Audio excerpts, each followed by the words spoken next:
Hello my adventurer, and welcome now to Wednesday.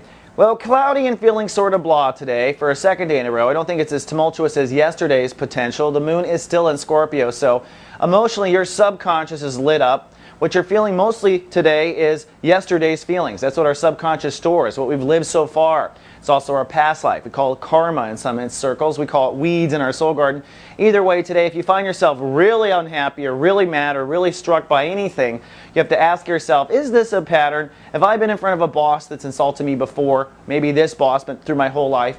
And don't think of boss in literal terms. Boss can be also your dad growing up, right? You'll find that there may be some emotional ties to the past today. So try to keep it chill on the down low. Let's put on the sun. We're in chapter 1 of Sun and Virgo this month. Sagittarius are going to have major breakthrough in their perspective of career and legacy. And today your ruling planet is ruling the day, Jupiter. That's why I think you're just feeling blah. I'm not predicting any storms because Jupiter is coming to your aid today to help you think outside your box. So going back to that idea or that example of always being in the place of a boss being over you or hoarding over you and that sort of thing. You may think it's bad luck, right? You may think that, oh, this is my luck. Why do I always end up in this situation? Why do I always end up working for people to take advantage of me? Something's wrong with me or something's wrong with them. Well, today think outside that box. Maybe you're drawn to this kind of personality because you're not disciplined. And so you draw in disciplinarians so that you don't have to do the work yourself.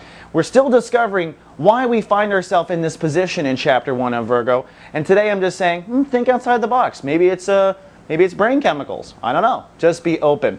Then lastly, Mercury, the focusing agent of thinking and communication, has hopped over the border into Libra. What that tells me is, as you're processing your career transit this month, you'll be thinking ahead to society and how it affects your role in society and how it affects your friendships. And this should be considered. You want your career in alignment with your strategy in society. And Mercury will be direct for about a week and a half until September 7th, where it's going to go retrograde, and you'll rethink the society part and you'll rethink the career part one more time. You can see the universe is really highlighting this part of your life. And one last thing, speaking of highlighting, Skip Jennings, the urban mystic, has a new episode today of his show. He's our spiritual philosopher and kind of our cheerleader at Soul Garden. He does a fantastic job, this one, on Virgo and diving deep and understanding the Virgo issues about taking care of ourselves, healing and organizing our lives. So I highly recommend it, especially if you're feeling a little lost today. That's on the mothership at soulgarden.tv. All right, Sag, that's all I have for the day. I'll see you folks tomorrow with more. Live, love, be.